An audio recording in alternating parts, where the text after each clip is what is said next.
Welcome to the very first episode of Sports World. I'm Sean Sullivan, your host, and let me introduce you to my co-host, Kyle Eckerfield. Thanks, Sean. Appreciate that.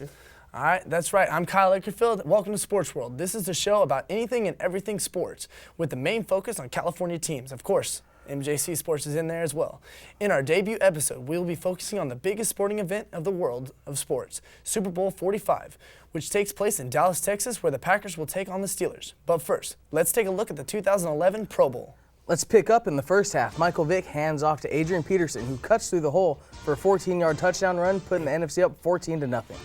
Now, on the second quarter, Peyton Manning drops back and is intercepted by the Falcons' corner, number 20, Brent Grimes. Moments later, Matt Ryan is now under center for the NFC. Ryan drops back and finds his Falcons teammate Tony Gonzalez in the end zone to put the NFC up 21-0. Now, in the ensuing drive for the AFC, Peyton Manning finds Wes Welker for a short dump-off, but Welker is met by Redskins corner D'Angelo Hall, who strips the Patriots receiver for the ball and then returns for the fumble for another NFC touchdown. On the next NFC drive, Matt Ryan is still the quarterback.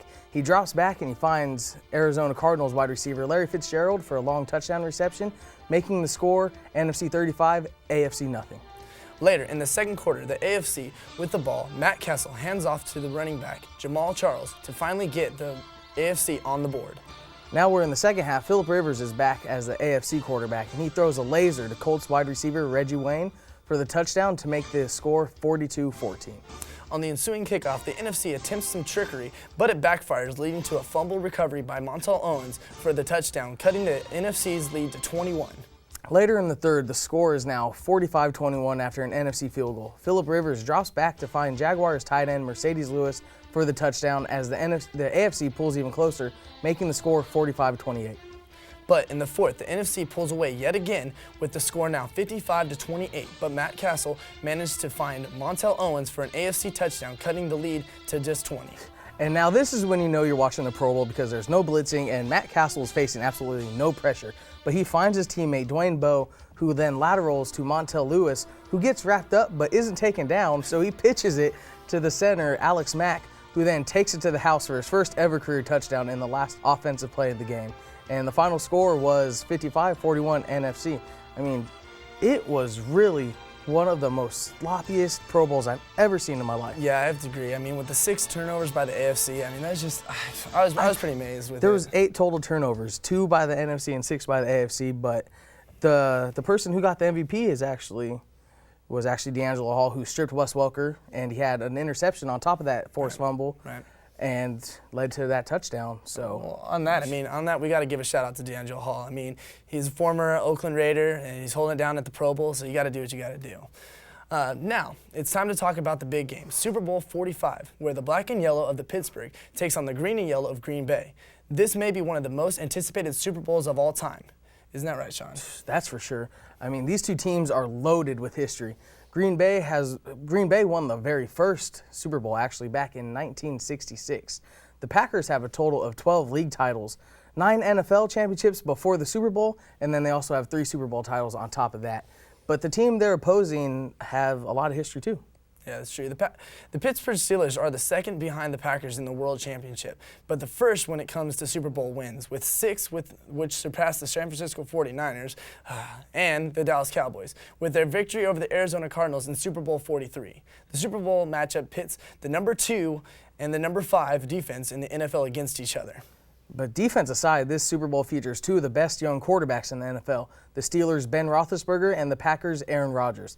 Roethlisberger's already won 2 Super Bowls for the Steelers in the past 5 years, and Aaron Rodgers looks to take the final step out of that Brett Favre shadow by bringing another Vince Lombardi trophy back to Titletown, USA, or will Big Ben bring lucky number 7 to the Steel City?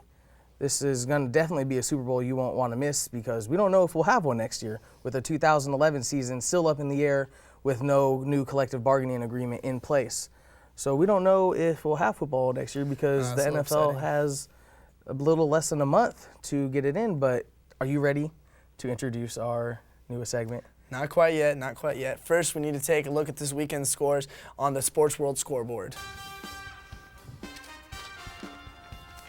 First off, on Friday, you have the Kings beating the Lakers 100-95.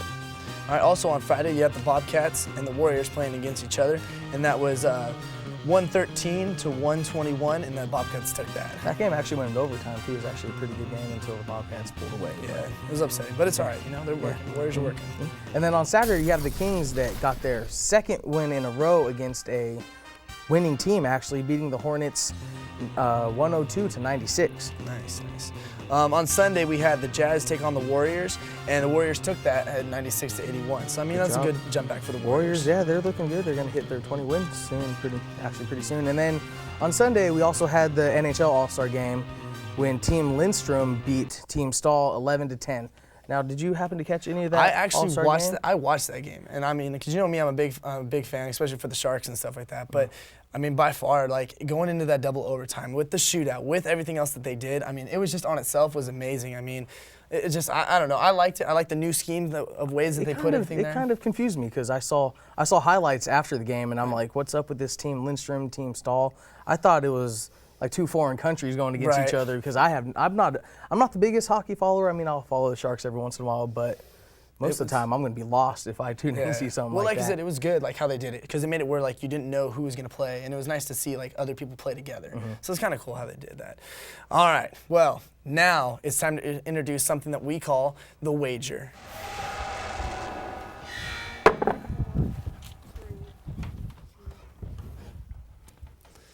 All right, the wager is a friendly bet that me and Sean put on every week, and this wager is going to be resolving around the Super Bowl 45, obviously. So go ahead, man. I think the wager is going to be on who wins this year. Sounds good.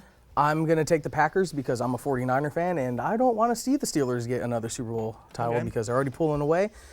So. Okay, well, that's cool. And also, I know that you really dislike the Steelers, so I'm going to take the Steelers just because I know you don't like them, so that's where I'm going to actually go with. And since obviously it's called the wager, we got to actually bet something on this one. So I think it's fair enough since you don't like the Steelers. I'm going to go ahead and have you wear a Steelers jersey next week on this show if the Steelers win.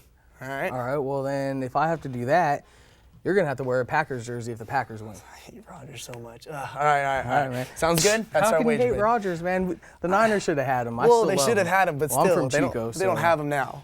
They don't have him now. That's right, and he's already whooped the Niners a couple times. But anyways, the first wager is in place. So make sure you tune in next week where me and Kyle will either me and Kyle will have to make good on our wager. But next week, I'm going to be taking the SportsWorld on the road all the way to San Francisco at AT&T Park for the San Francisco Giants Fan Fest. So.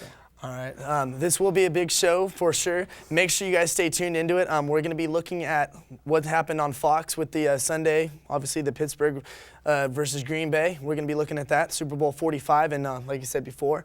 Also, we have MJC Sports. You guys, make sure you check it out. We've got coming up Pirates baseball team who starts a three-game homestand this Thursday, and who was close to out on the homestand.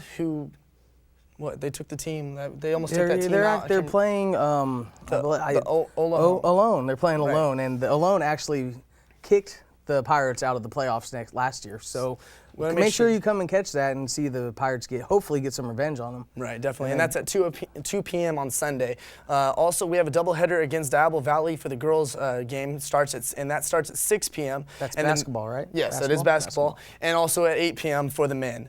Next week, the same place, same time. Make sure you guys check it out for another trip on our world. Yeah, it's going to be right here on PTV, Comcast Channel 26 next Wednesday. For Kyle Eckerfield, I'm Sean Sullivan. Have a good night and see you next Wednesday right here on SportsWorld. Night. Take care, you guys. So, that's pretty good.